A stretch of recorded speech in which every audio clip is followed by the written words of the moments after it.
Баламен кездес. Сәлем балақайлар, сіздермен бірге Балзия мен Адия. Біз сіздерге көп қызық дайындап қойдық. Мен сіздерді қатты сағындым. Бүгін бізбен бірге стоматолог дәрігер. Сәлем балақайлар, қалдерің қалай? Бүгін біздер не істейміз? Біз бүгін желе жасаймыз. Қалай жасайды екен оны? Адия, қараймыз ба? Бірінші түрлі түсті порошокты алып, суға жасаймыз да ойнаймыз. Так, енді мұның ішінде екі түрлі ұнтақ бар. Біреуі ақ түсті, біреуі түрлі түсті, иә? Бірінші түсті ұнтақты біз суға салып, Жюлияны дайындап аламыз. Ойын соңында ақ түсті ұнтақты суға салу арқылы жаңағы Жюлияны су қалпына келтіреміз. Так, бастаймыз ба? Иә.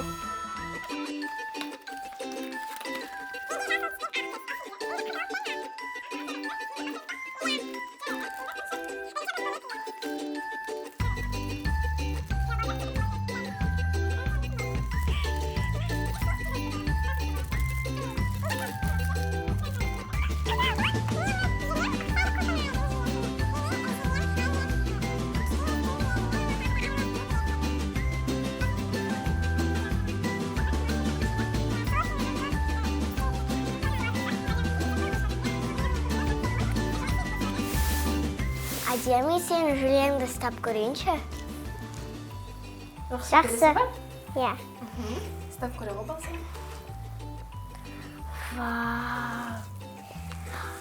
Адияның желесі өте жұмсақ, әрі қою. Қыздар, ойынымызды бастаймыз ба?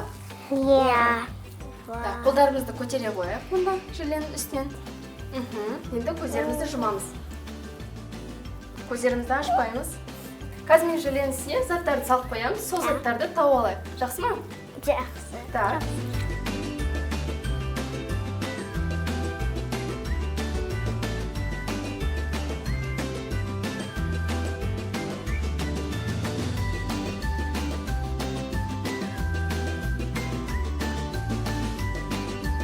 Көзімізді ашайық. Жюлия бізде дайын болды. Енді кім бастайды бізде? Давай, Сулифа. Тағы Сулифа істейміз ба? Сулифа. Тағы да мен ұттым. Бізде тағы да Балзия бірінші Алақай, мен тағы да Ал заттарды тауып алайық. Бұл Бізде салқын сусын, салқын сусын. Көк шай. Оның тіске пайдасы немесе зияны бар ма? Кім айтады? Оның зияны. Білеміз ба? Мен білмейді екем. Онда өзім айта кетейін. Бізде салқын судың тіске пайдасы аз десем де болады. Өйткені біз салқын суды әрі тәтті сусынды көп ішкен сайын тісіміздің сезімталдығы көбейеді. Ол бірте-бірте жаңағы тістегі ауру сезіміне алып келуі мүмкін. Енді мен. Так, келесі. Мен бірдеңе тауып алдым. Ол не екен? Қарап көрейік. Не бұл? Оны не? Мен білмеймін. Мен білем, ол щеткаға арналған қорап. Ол қай кезде қолданамыз? Оны біз бір жаққа барған кезде щеткамызды өзімізбен бірге алып жүру үшін, кей жағдайда жаңағы басқа адамдар үйде болса, өз щеткамызды бөлек жерге салып қою үшін қолданамыз. Жаттап алдық па қыздар? Иә. Келесі, Балзия. Мен тағы да қазір не істеймін? Мен бір бөлес тағын. Кофеда қандай қатысы бар? Біздің тісімізге ма? Иә. Балзия, сен айтасың ба? Мен білмейді екем. Кофе. Біз неғұрлым кофені көп қолданған сайын тісіміздің түсі өзгереді. Яғни біздің бастапқы тісіміз ақ түсті болса, кофені көбірсек ол қоңыр болады. Қоңыр немесе Адия қандай? Сары. Сары, дұрыс. Так, кофені енді жиі қойып қояйық. Келесі, Адия, не тауып алады екенсің? Бұл не екен? Мынау. Мынау не бізде? Мынау бұл Ағаш тіс тазалағыштар, иә? Мен онымен не істейтін айтайын. Иә, айта ғой. Онымен біз тамақ жеген кезде ет біздің тісімізге тұрып қалса, әлде басқа және тамақтар тісімізге тұрып қалса, біз осы зубочисткамен етті немесе тағы да басқа біз жеген тағамдарды алуға болады тісімізден. Бірақ оның зиянды жағында ұмытпаған жөн, өйткені біз жаңағы күнделікті қолдансақ, тістердің арасы ашылып, жаңағы ондағы қызыл ет қабынып кетуі мүмкін. Сондықтан оны күнделікті емес, анда-санда бір рет қолдануға болады. Жарайды ма? Көп қолданбаймыз. Енді Келесі кім? мен Не бар екенсің? Қайдайын? Мынау не? Адия, мынау не? Мен білмеймін. Кім біледі? Мен де білмейді екем. Онда мен өзім айта кетейін. Мынау бізде арнайы тісті тазалауға арналған тіс тазалағыш таяқтарға ұқсас, бірақ күнделікті қолдануға арналған. Тіс тазалағыш таяқшаларды біз күнделікті қолданбаймыз. Ал жаңағы тіс тазалауға арналған жіпті біз әрбір тамақ ішкеннен кейін тістердің арасында қалып қалған тамақ қалды жаңағы тамақтарды алып тастауға қолданамыз.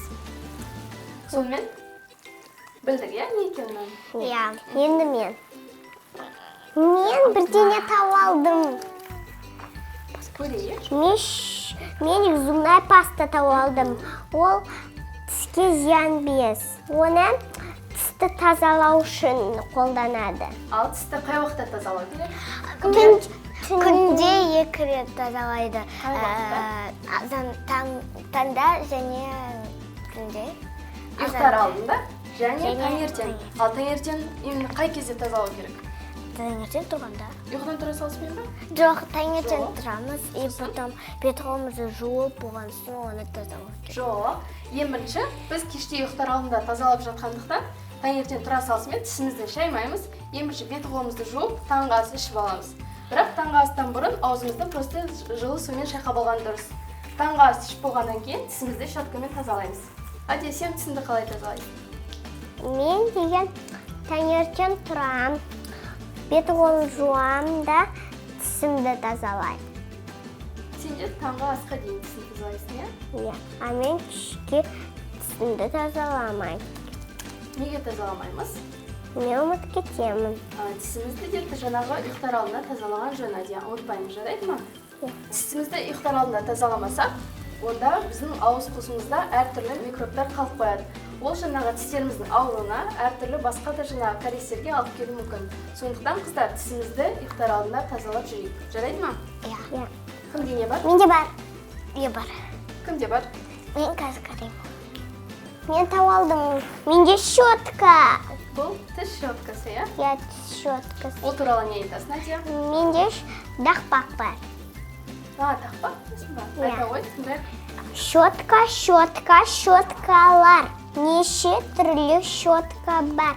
Бір тісті жуатын, бір шаңды қуатын. Жарайсың. Адия, Балзия енді сендерге тіс тазалау техникасын көрсетейін. Адия, щеткасын бере ғой. Бізде арнайы тістер бар мындай. Енді қазір көрсетейін. Дұрыстап қарап аламын, жарайды ма? Ең бірінші тісті тазалаған кезде тіс щеткасына тіс пастасын салып, оны екі жақтағы тістерді тазалап аламыз. Ең бірінші оңға немесе солға, алға, артқа қозғалту арқылы тіс щеткасын былай. Одан кейін алдыңғы тістерді жоғарыдан төмен қарай сыпыртқы тәрізді қимылдармен тазалаймыз. Төменгі тістерді керісінше төменнен жоғары қарай тазалаймыз. Сосын жоғарғы және төменгі жақтағы тістерді шайнау беттерін оңға, солға, алға, артқа тазалаймыз. Жоғарыда да солай, төменде де солай. Сосын тістердің алдыңғы немесе артқы тістерді ішкі жағын тазалаймыз. Ол үшін төменнен жоғары қарай төменгі тістерді, жоғарғы тістерді керісінше жоғарыдан төмен қарай тазалаймыз. Соңында ауызды жылы сумен 3-4 рет шайып тіс тазалауды қой. аяқтаймыз, иә. Балалар, мен айтқан ақыл кеңестерімді ұмытпаңыздар. Тістеріңізді үнемі тазалап жүрсеңдер, тістеріңіз сау болады және күлкілерің әдемі болады. Кездескенше. Баламен кездес.